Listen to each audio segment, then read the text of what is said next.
Para sa mga Virgo ngayong March 2026, ang tema ng buwan ay The Great Balancing Act. Dahil ang Sun ay nasa Pisces, ang iyong opposite sign. Hanggang March 20, ang focus mo ay lilipat mula sa sarili patungo sa iyong mga relasyon at koneksyon sa ibang tao. Narito ang iyong detalyadong hula, astrology base. Pangkalahatang enerhiya, harmonizing connection. Ngayong March, mararamdaman mo ang hatak sa pagitan ng iyong hilig sa logic at ang emotional na pangangailangan ng mga tao sa paligid mo. Ito ang panahon para matutong mag-let go ng kaunting control para bigyang daan ang pakikipagtulungan, career at finances. Collaborative success. Teamwork, hindi mo kailangang buhatin ang lahat sa trabaho. Ang tagumpay ay manggagaling sa pakikipag-partner. May darating na oportunidad para sa iyong joint venture o bagong project. Money, magiging stable ang pera pero mag-ingat sa mga impulsive buy. May kinalaman sa aesthetic o home decor sa kalagitnaan ng buwan.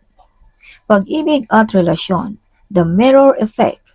Commitment, kung ikaw ay nasa isang relasyon, ito ang buwan para pag-usapan ang future plans.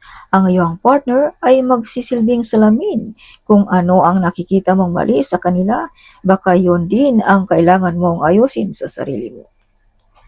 Single Virgo, may malakas na chance na makatagpo ng someone na seryoso at grounded sa huling linggo ng March. Huwag masyadong mapanuri sa unang date, bigyan sila ng chance. Kalusugan at wellness, mind-body connection, stress management.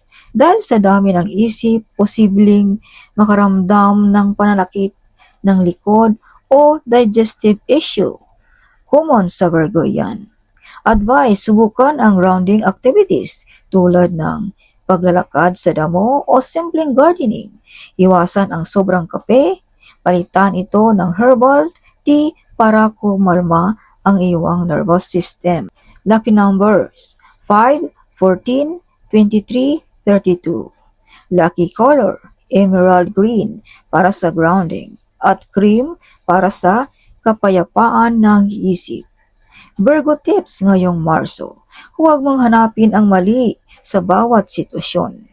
Subukan mong hanapin ang beauty sa imperfection.